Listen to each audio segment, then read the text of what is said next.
चक्षुः श्रोत्रमथो बलमिन्द्रियाणि च सर्वाणि सर्वं ब्रह्मोपनिषदं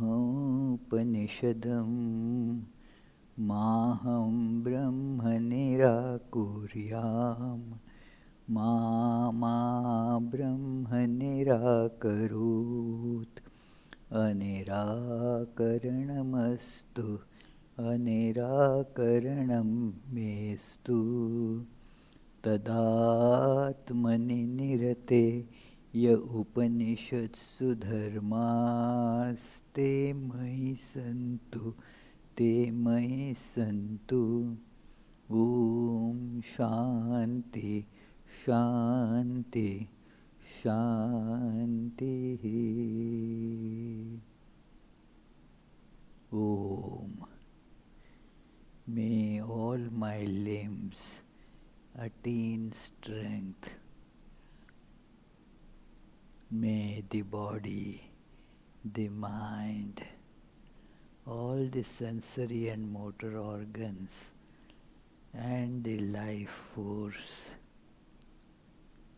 become full of energy and efficiency.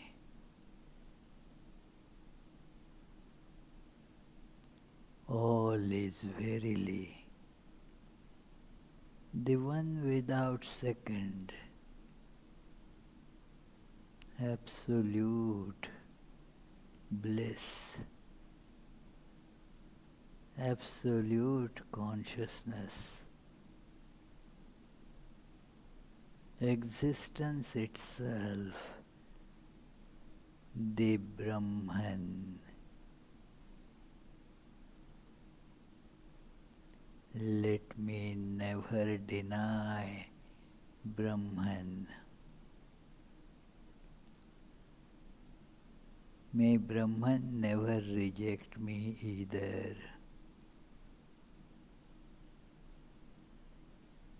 May all the virtues necessary to experience the truth of Brahman in our life and which are spoken of by the scriptures be with me. Om. Peace, peace, peace.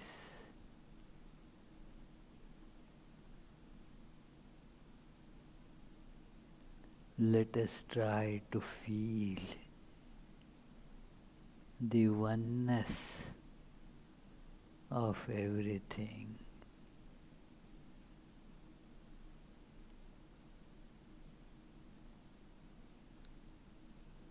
Let us imagine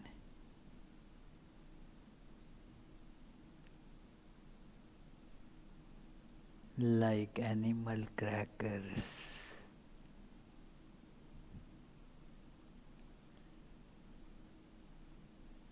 I am one of them.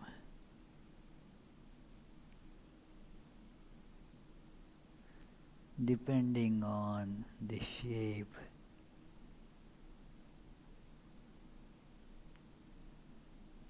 I get the name like a rabbit or an elephant.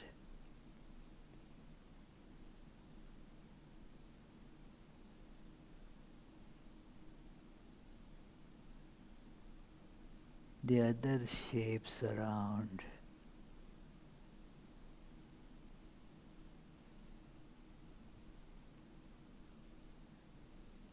they also have their names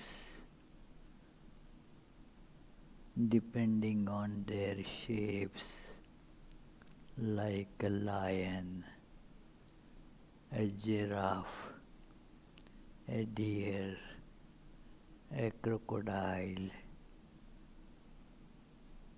and so forth.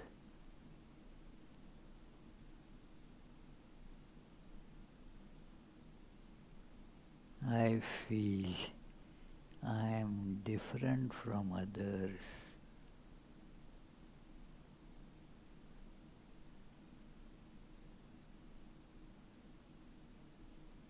I am a cute little rabbit running about,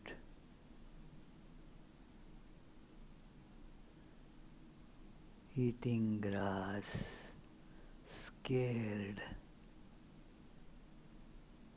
of the wolf right next to me.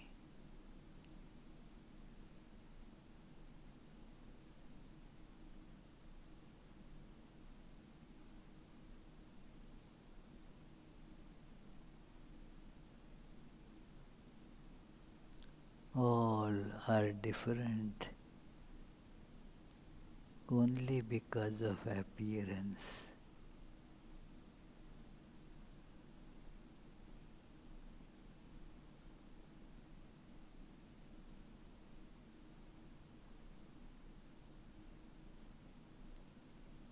Inside, all is the same cracker stuff.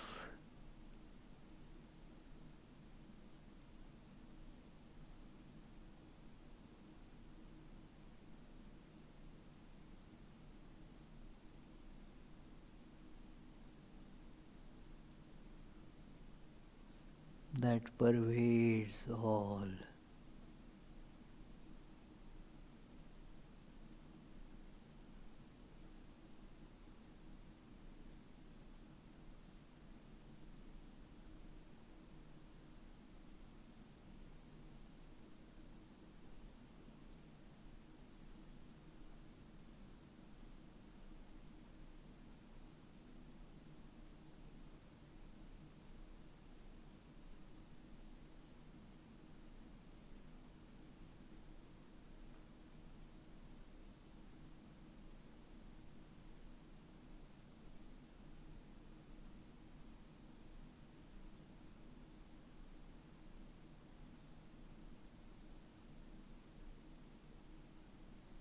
As I transcend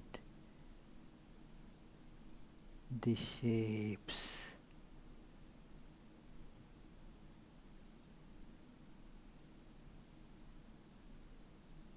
I can feel the oneness.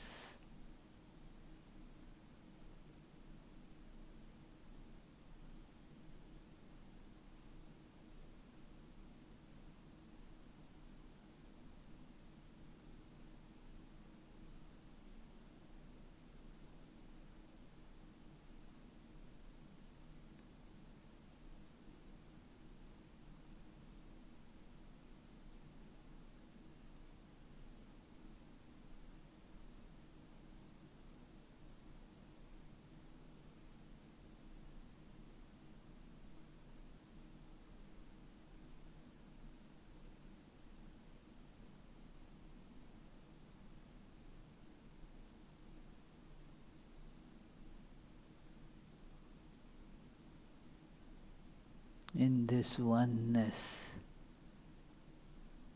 there are no desires and therefore no disappointments, no sufferings.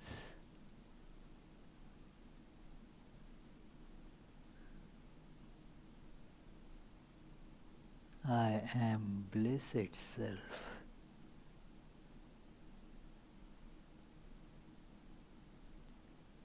Om. Peace, peace, peace.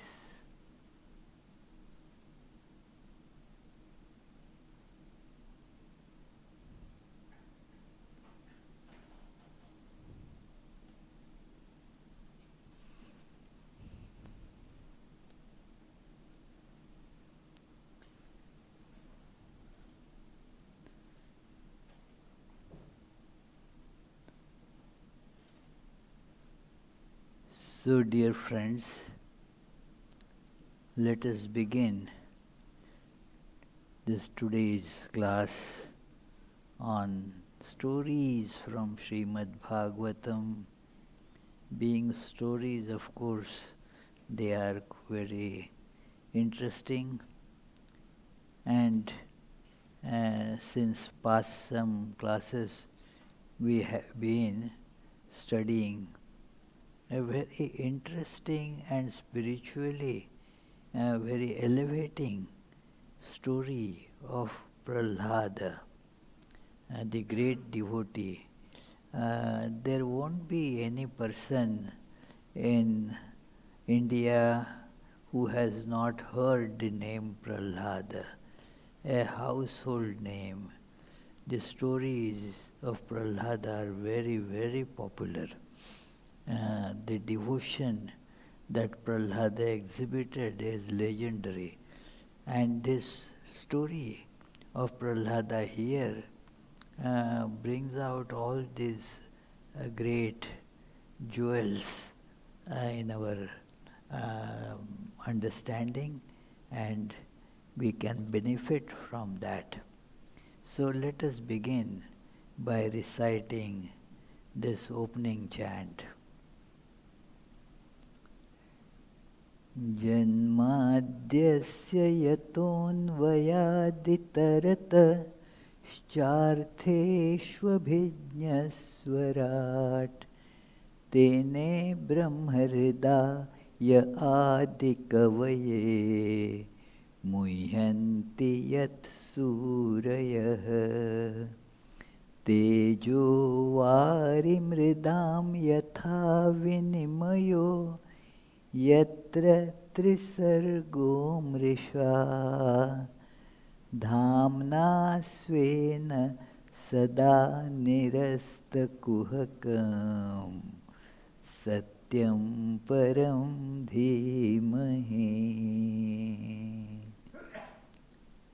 That from whom creation, sustenance and dissolution of the universe take place, who is both the instrumental and material cause of it, who is omniscient, is the only one having self-mastery, being the one independent entity, who illumined the mind of Brahma with the Vedic revelation, whose wisdom is the wonder of even the greatest sages, in whom the world of the three gunas subsists, just as the combination of materials like fire, water and earth subsist in their causes without changing their elemental nature, in whose consciousness there is nothing false.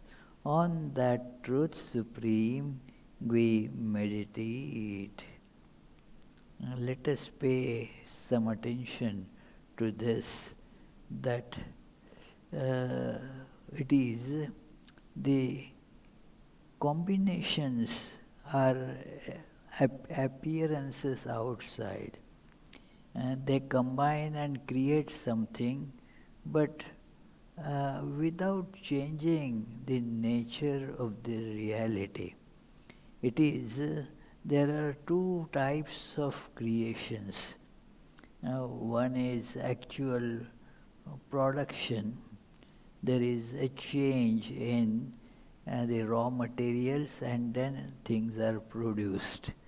Like there is wood, and from wood we create, say, a chair or whatever.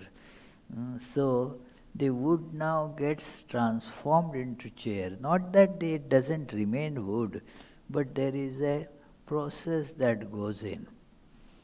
Then there are certain things like, say, milk is converted into yogurt. Now it doesn't remain milk anymore. It has become yogurt. Then there is something, that it requires just cleaning, like you have a mirror, but is covered by a lot of soot and dust, so you can't see your face in that. But if you wipe it nicely, and then now it becomes functionally a mirror. But of all these different processes in the world, the process of this appearance of the universe, where there is actually really one, and we see so many around. How does that happen? So the one actually becomes many, or how? So the Vedanta says that no, there is nothing like that. And we will have many, many problems if we see that the one has changed. One does not change at all. It, while remaining one, it creates this appearance of many. It is that appearance comes and goes. There is no substance to that. So this is an important point to note in study of any Vedanta text, that there is no change in it. That it is, for example, that one of our nuns near that upstate New York, she was driving and stopped because she saw a bear is right there on the street, and everybody knows, the bears have the right of way. So she stopped to let the bear go.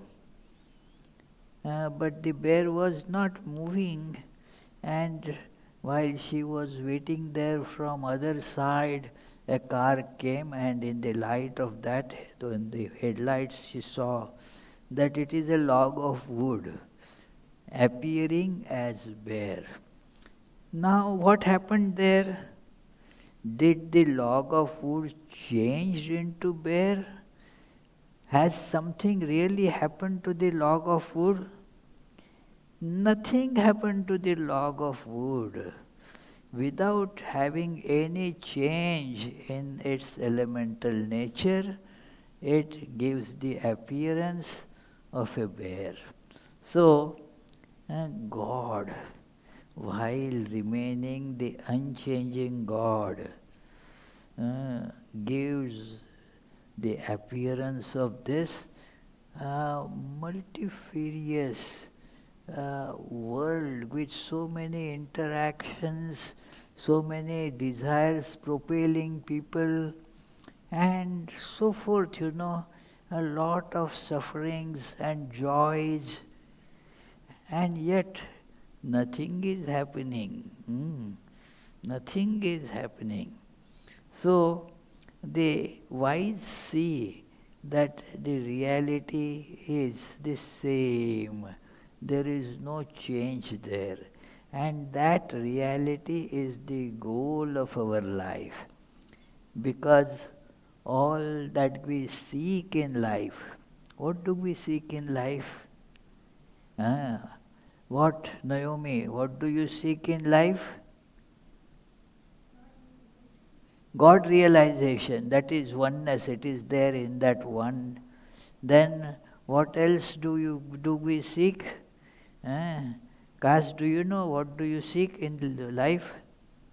You don't know what do you want. It is what Krishna is. What do you seek in life? Happiness, yeah. So happiness lies there. Somebody may say that we seek peace. That also is only there. In this world, with some, efforts, we learn sooner or later that there is no happiness to be found. We keep on searching for it, but we soon realize it is like trying to, chase a horizon. You run after a horizon thinking that Soon you will reach there. But there is nothing like horizon. It is just a visual deception. That's all. So you can never catch horizon. So similarly in this world, we will never ever get happiness, peace, love, or God.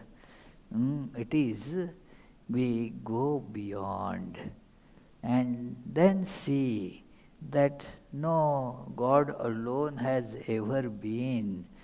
And so, this story we had been discussing is about that uh, the Prahlada was son of Hiranyakashipu, a terrible demon who had appropriated the whole three worlds to himself, all the powers, all the enjoyments in this world were his. He had kind of, practically speaking, infinite life. There was no rival to him. Nobody can face him in battle. He was immensely powerful.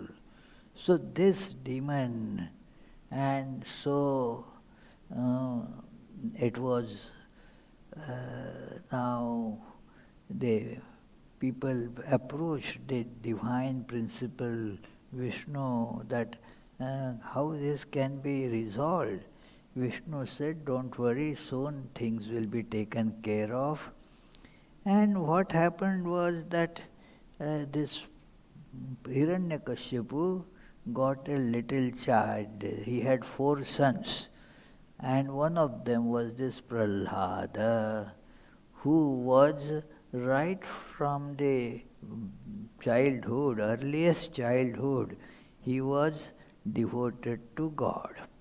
Now look, father is like this, but the child is like this. Where is that theory of genetic transmission, It is that what was transferred from that the gene of Hiranyakashipu, certainly no devotion was transferred. But Prahlad was full of uh, devotion, and that devotion was through understanding, not just emotional effervescence. So the child was sent to the school, and then once when Prahlada asked, hey, what did you learn?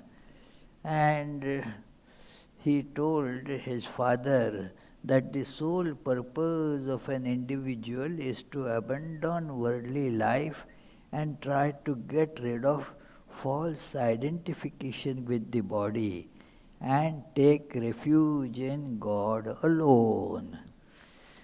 It is a statement of devotion and of tremendous deep knowledge. Identification with body is false because we are not actually body. It is just a little analysis can tell us we are not body. So it is just a mistaken identity that we have. I am this body. And all suffering results from that mistaken identity. All desires for different enjoyments spring up with this false identification. I am this body. And then the cravings become, more and more aggravated as as one tries to, get more enjoyments. It is akin to pouring fuel in the fire and getting the objects of enjoyments are what? It is you get some gasoline and pour in the fire, thinking that a fire is wanting gasoline. So a person has desires like that, and when the object of desire is put in it, the fire does not get put out, rather it flares further, and that is why a person never feels satiated or satisfied and gets more and more frustrated, because even after making lot of attempt, there is no satisfaction. Frustration is obvious, when we try to get something uh, which is not there, one will get frustrated. Like if you see a nice apple and you feel, let me take it from there, I am feeling rather hungry anyway, let me take the apple, and you go to the mirror, you are seeing it in the mirror, you don't get it there. You make an attempt again and again, and then what will happen? Oh, what what will happen, Raji? Huh? Disappointment. Is it a wonder that we get disappointed in the world? It is to be expect. What will you expect? Trying to get that which is not there. So disappointment is going to happen in this world. That is to be expected, and that all happens because of the identification with body. And take refuge in God alone. Now Hiranyakashipu said, what is this? That the teachers have not taught this boy right, and then warned them that they should teach Prahlada that there is no God. Keep strict watch that no devotees come near him. Bad influences should not come, So it is, the teacher said, yeah, they are going to see that the child gets all the right education. They were expert teachers, and so they taught the boy all that. We saw last time that the purpose of life is dharma, artha, kama. These are in our Hindu view of life. The four types of achievements are told. Four achievements. First is dharma. Be a human being. As a human being, uh, develop this certain code of conduct, virtues, and so forth. And then go to earn money, artha. You earn wealth so that you can get the enjoyment, kama. But then you see how it is all very frustrating, and you turn thus towards the goal of life. That is the fourth one, called liberation or moksha. Now these teachers decided that the fourth one is not for we demons, for asuras. This fourth one is not there. Only dharma, because you have to have some virtue so that the enjoyments can be there. So it is some manners, etiquettes, and so forth that is taught. And then how to earn money. Because if you have money, then everything, all enjoyments can be easily bought. It is the money that talks, It is, if no money, then your desires will remain unfulfilled. But if you have money, then your desires you can pay and get it. But what happens? The desires keep on increasing, and so you keep on needing more and more money. So, but that is how it is. One thinks that all that I need is money. In this LaSalle Academy, some weeks ago I had gone there, and then I asked one of the students, just in course of teaching, okay, so what do you want to do in life? You are now a high school senior, so you should be thinking, isn't it? What do you want to become in life? And that student said honestly that I want to make money. Hmm. Simple answer. So I want to make money. But I said, look, if you want to make money and you run after the money, then who is the master? Money is the master and you are the slave. Then who uses whom? Money uses you. And that young man was quite understanding. He immediately was giving the answer. Oh yes, then money uses me. I lose the capability of using money. And that is the condition of so many people in the world. They have money, but no capacity to use money. So it is a very different thing. If you are slave to money, money uses you. You cannot use money. So it is very important to see that this money does not buy anything worthwhile. It buys only things which are kind of trash, It is very secondary things. Can it buy happiness? We saw what we were what do we want? Uh, Happiness. Can you buy happiness with money? You can buy things, but not happiness. You cannot buy happiness, you cannot buy peace, you cannot buy God. Nothing that we really want in life can be bought by money. Therefore, this life of demons is the life of, frustration, more and more anger, more and more violence. That is how one becomes a veritable demon. These demons are not outside, they are right within us. When we do not seek the God, the reality, the truth, when we don't seek that, what happens to us, Jitendra? Eh? What happens to us?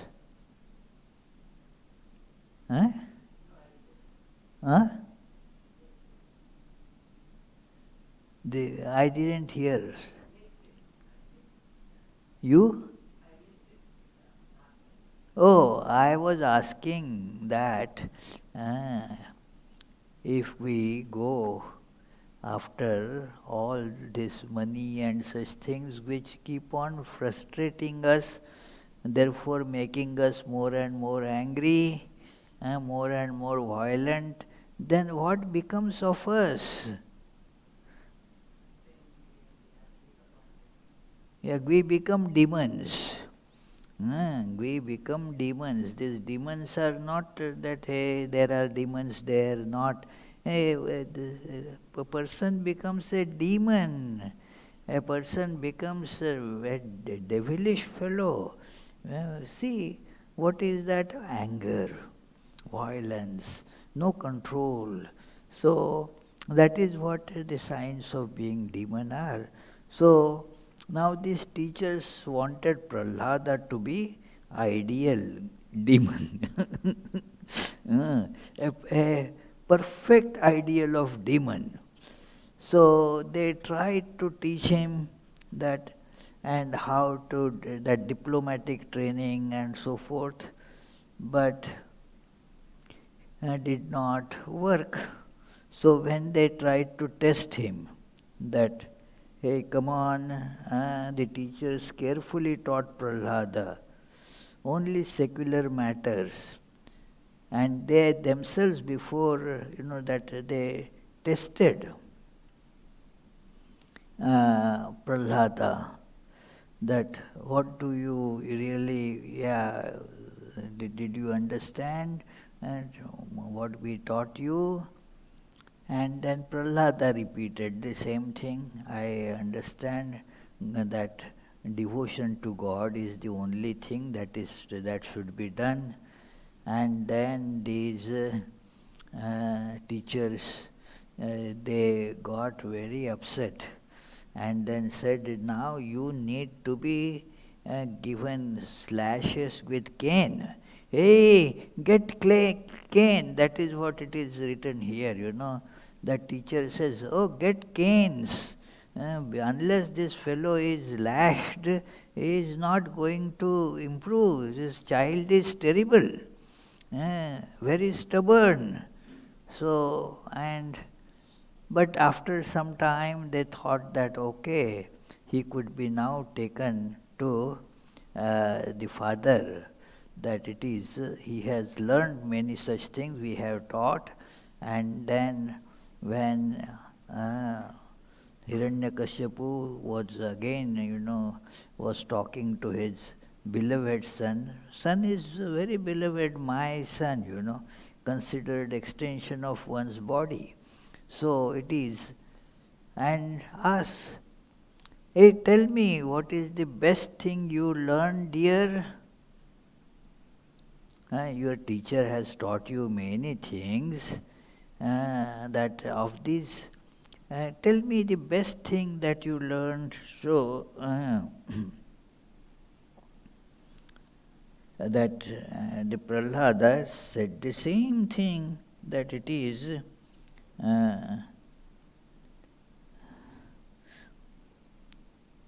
Prahlada said, it is one should follow this path of devotion. That is the best thing, practicing devotion to Vishnu in the prescribed 9 ways, Nava Vidha Bhakti. That is what should be done. And then it is, and when he said like that, that Hiranyakashipu naturally became terribly, terribly angry. And then he thought it is best to nip this poison ivy in the bud. Let it not spread. So he says that it is that this fellow who has rejected all of us, his own friends and well-wishers, and seeks to be a servant attending on Vishnu, the killer of his own uncle. Vishnu had killed Hiranyaksha, brother of Hiranyakashipu. So, this fellow must himself be considered that killer, because friend of enemy is enemy. So he is friend of Vishnu, devoted to Vishnu, so must be considered enemy. Such an untrustworthy fellow like him, who even at the age of 5 could break and throw overboard the natural and unbreakable affection for parents. Now, what good can be he, even for Vishnu? Even an unrelated person can be considered as one's son's if that person serves you, if that person helps you. May not be blood relation, but you form a connection with that person and say, yeah, although he is not my son, but has served me like my son, and so should be accepted like that. But one's own son, born of one's own body, one who is should be considered as a limb of the body that is getting rotten and should be cut aside. So this fellow should not be allowed to live anymore. Therefore, he deserves to be killed somehow or other. through poisoned food, or while sleeping, or while awake. For as an attractive sensuous object is a danger to an ascetic, so is an enemy in the disguise of a friend. Enemies are bad enough, but in the disguise of one's friend, one's son, is so terrible.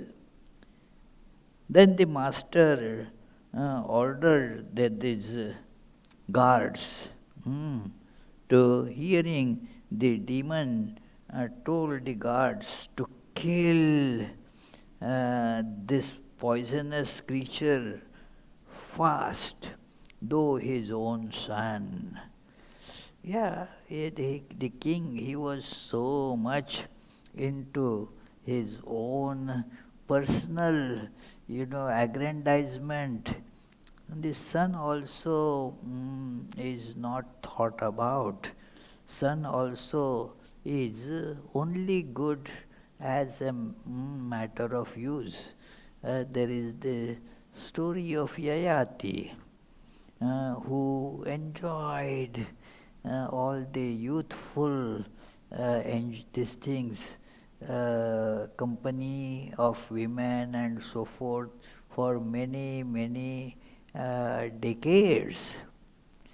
But finally the old age took over, and now he was not able to get the desired enjoyments, but the desire had not gone. The body has become weak, you see. The body has lost all that capability, but the desire was still alive. So now what to do? He approached some deities. The deity said that if you want to, you can become young again, provided one of your sons takes your old age. If one of your sons takes your old age, and then you can get the youth of your son.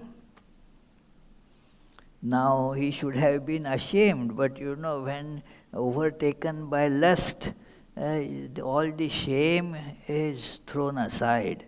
He actually asked his sons, "Hey, will you exchange your youth with my old age?" And naturally, three of his sons completely denied. "Hey, what are you, father? Are you not ashamed?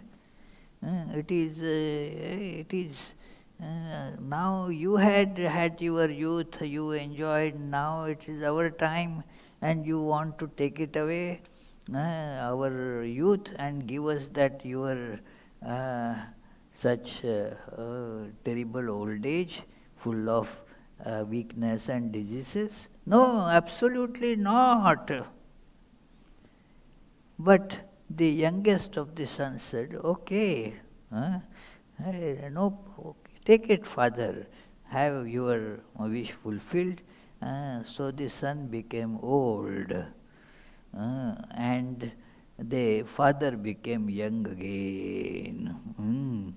And then again went headlong into those lustful enjoyments, and at the that also has to become old again. That is not going to last forever. This son's youth again went on, getting finished, became old, and then his still the the desire didn't go. The body became weak, cannot enjoy, cannot have any desire fulfilled, but that burning desire created a lot of this suffering for him. The desire fulfilled is a suffering because it is not really fulfilled. Desire unfulfilled is a suffering. I had mentioned that what is told in India, Dilli ka laddu khaya so pachhtaya, nahi khaya so bhi pachhtaya.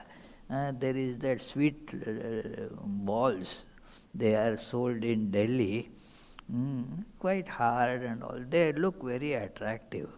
So people think, oh, I should eat it.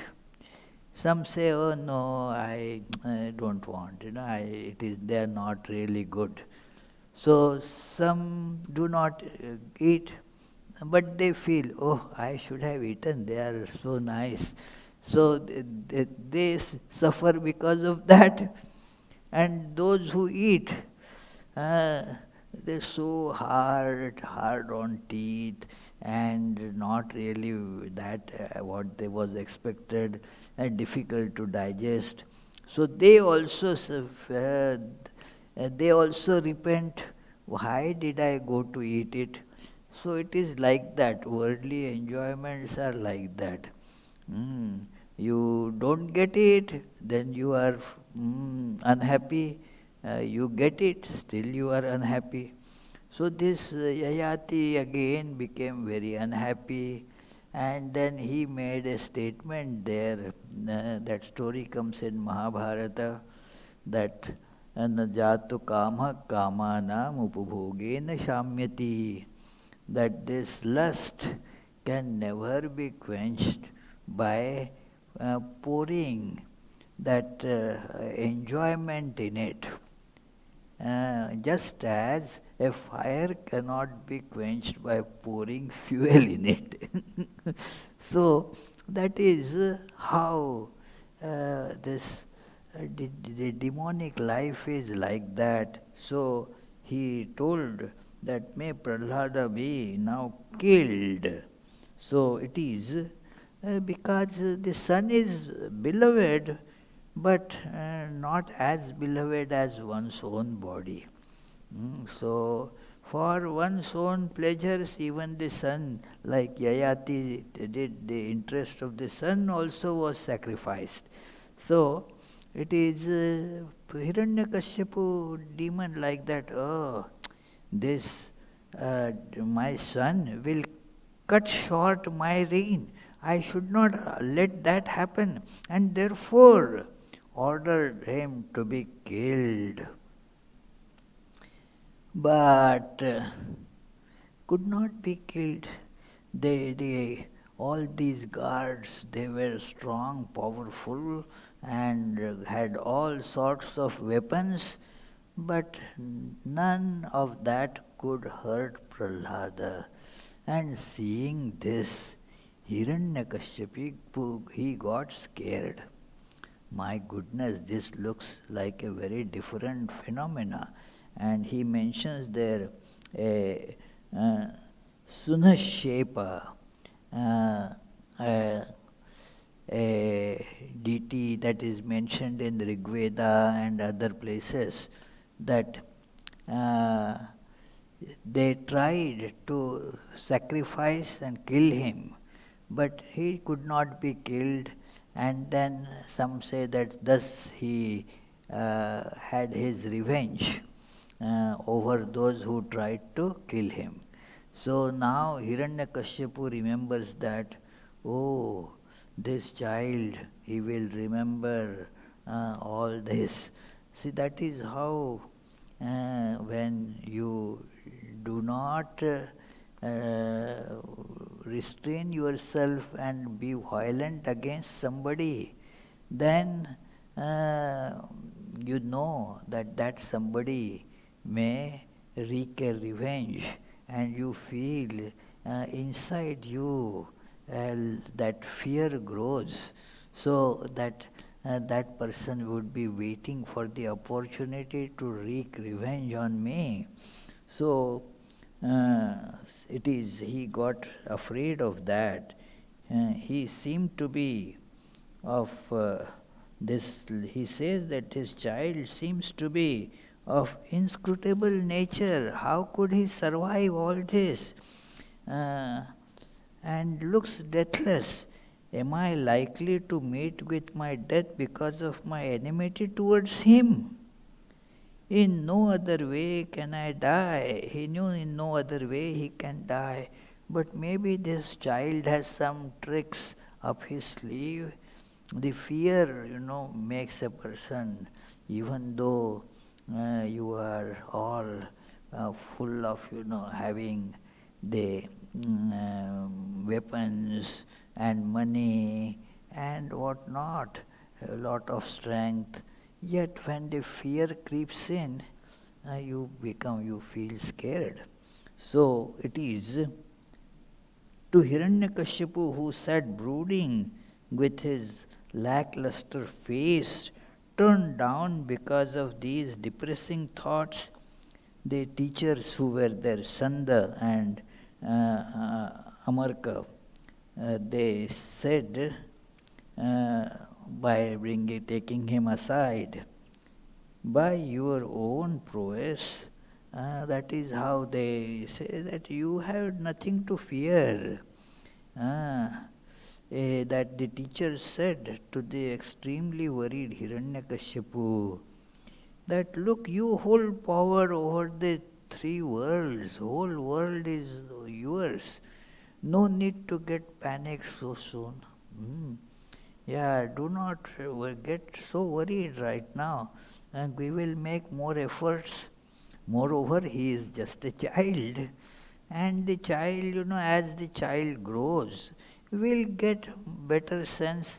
As a child, they, many a times they do all weird things. But as they grow up, more wisdom seeps in and they will become better. Like a child naturally will be putting fingers in the mouth, and then, but as they grow older, that habit goes away. In almost all cases, it is. So it is. So this child also should be given opportunity. We will make more efforts, and then hopefully things will all get settled. These childish ideas from his mind. Hiranyakashipu agreed and sent Prahlada back to the school. The hopes are, we keep on hoping. That keeps on making us, oh, tomorrow will bring some better results. So we hope. But the things in this case, for Prahlada and for the teachers, got worsened. So what happened? That it is, see, that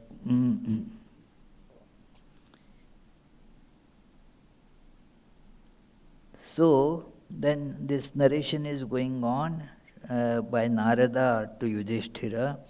O king, accordingly they instructed the humble and obedient Prahlada in matters concerned with the pursuit of this, what we discussed earlier, dharma, artha, kama, that worldly morality, then power, money and pleasure, the kama, that the instructions given to him by the teachers on these three ends of life was not considered by him as sound, for they were the teachings given by worldly minded people for others of similar outlook.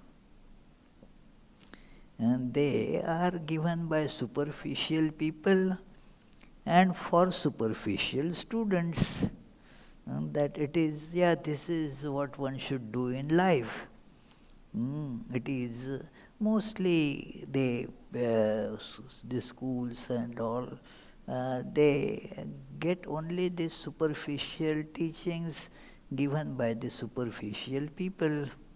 They do not have that the depth to understand the meaning of this. Long back, I was shocked to see this, that I thought once that the science is also pursuit of truth.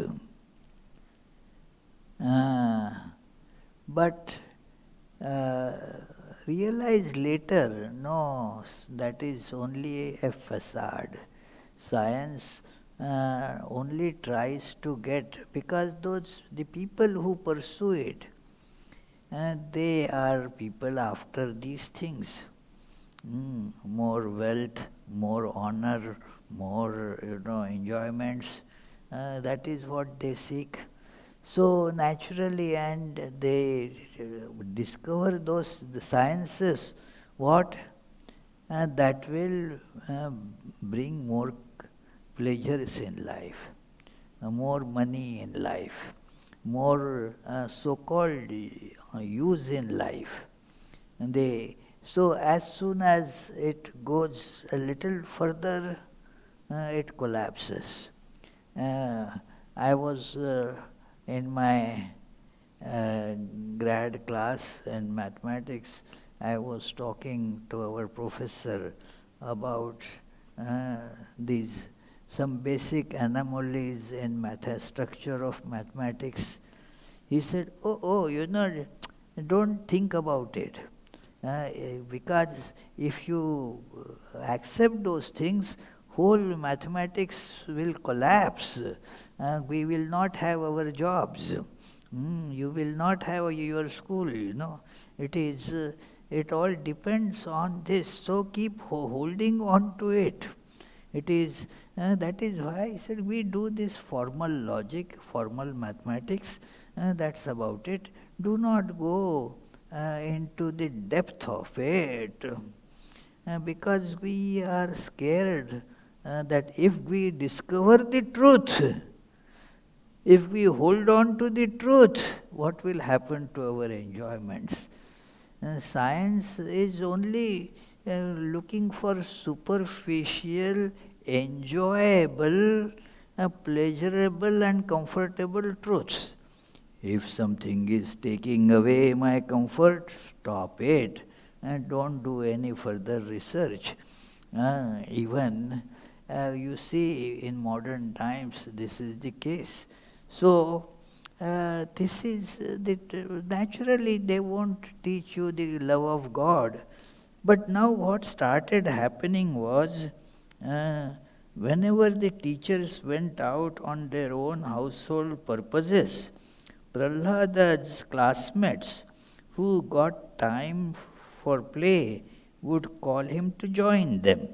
On one such occasion, this enlightened Prahlada spoke to them lovingly for their instruction, depicting the very pitiable condition of men steeped in worldly life. Steeped in worldly life. Very pitiable. How many of them, you see, they get a lot of honor, celebrity status, a lot of money, and uh, commit suicides at an early age, or spend a frustrated, suffering life. They whole biographies of these people are filled with these horrific stories, that how this worldly person got lot of money. What happened? No peace, no happiness, no rest in life. It is go and see the big, I tell many, go and see the big mansions in the Newport. Most of them now you can see what huge money they must have had, the owners, to build those things. And each of them is associated with all such terrible stories, that at some place there was the murder by the owner, at some other place there is this dispute that went to court, and then nobody was able to use that, and all that. It is very difficult, this life like that. So Prahlada was telling them that The boys whose minds had not yet been corrupted by the words and examples of the extremely worldly minded fellow demons were powerfully attracted by the weight and seriousness of Prahlada's words. They threw away their playthings and gathered around him, and then Prahlada started what the teacher saw, that is spoiling others. Not only he is being spoiled, he is spoiling others. And so Prahlada, what did Prahlada teach them? Uh, the wise should start practice of devotion at an early age, very different from what is told in the world. These things, are to be done later in the age, not right now. And right now, at the young age is for different things, for these sensual enjoyments is the young age. Have it now, and then go for the religious, spiritual life.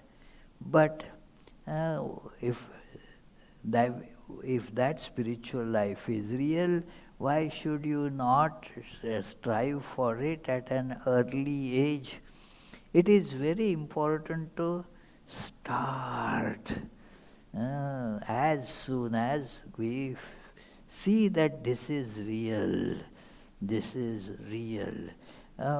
Many do not see it at the young age. At the old age they see it, but then all the enthusiasm and energy is gone. So many bondages are already there. It is so it is they cannot proceed further. And the young age, they feel that it is not to be done now. I told you a funny incident, one young man became a monastic, and then the parents were terribly unhappy about it, and then they came and started fighting with the head Swami there in Nagpur. And so we were discussing, see, the parents, they do not like it, so naturally they pick up a fight with the Swami in the center. But one older gentleman there sitting with us, he used to come for some voluntary work, in the morning for some shrine work like that, and would sit with us for tea. So it is. And then he said, I will be very happy if my son becomes a monk. Then afterwards, that son used to come there, do salutations, go away.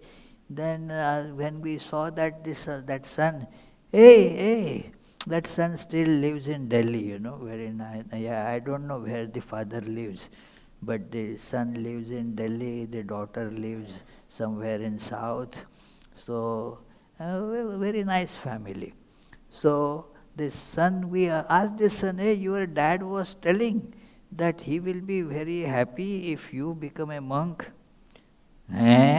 What does it cost him to say that? He had all his enjoyments and now wants the son to become a monk. Hey, what is this? So that is how, this is what happens when you become old, you realize. One preacher used to say nicely, in the youth there is energy, enthusiasm, but no wisdom. And when you become old, the wisdom dawns, but by that time the energy is all gone. So therefore, one has to work when both are there. We shall continue this discussion. Already it is a bit delayed. So let us conclude with the closing chant, after which you can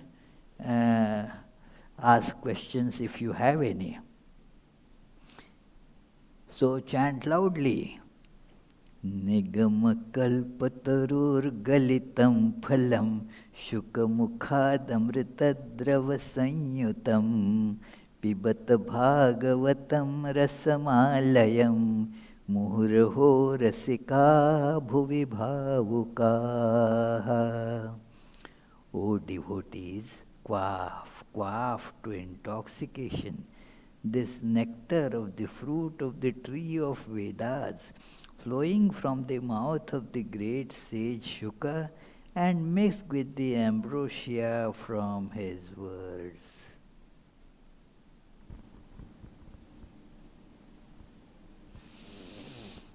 Any questions? Yona has a question. She usually doesn't have question, but what happened?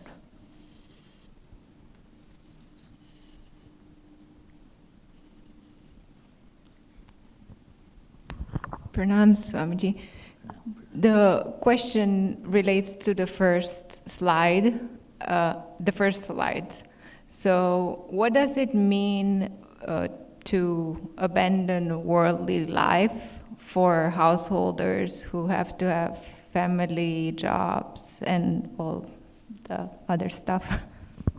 See, worldly life, life in the world doesn't necessarily mean worldly life. The meaning of worldly life is the one who feels that that is all in all, does not try to see that this is just a passing phase, needs to be transcended. The devotees, they are in the world, they have their, say, jobs, they have their family and so forth.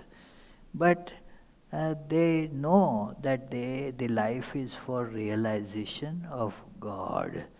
So therefore, they become devotees even while living in the world. So living in the world, everybody has to live in the world. Nobody lives outside somewhere. Even the monastics also live in the world. But it is like, there is no problem if the boat is in water. The boat is meant to be in water. So boat being in water is not a problem. But if water gets into the boat, what will happen?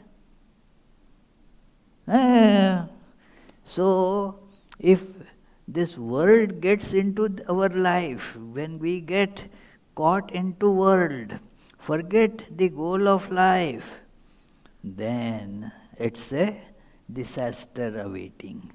So therefore, no harm in being in world, but see that while doing all the different duties, it is keep the mind on God. How Sri Ramakrishna tells this thing very beautifully. Keep the mind on God. Do the work in the world.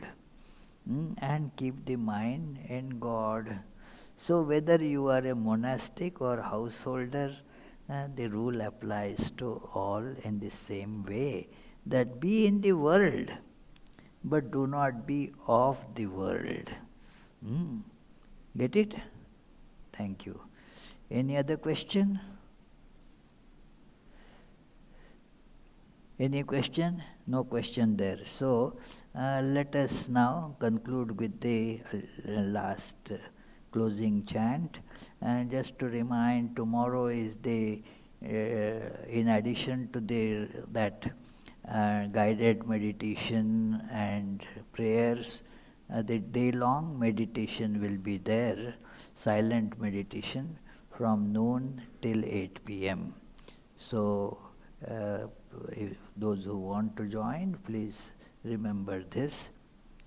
Mukunda Madhava Govinda Bol Keshava Madhava Hari Hari Bol Mukunda Madhava Govind बोल, केशव माधव हरि हरि बोल, हरि हरि बोल, हरि हरि बोल, हरि हरि बोल, हरि हरि बोल।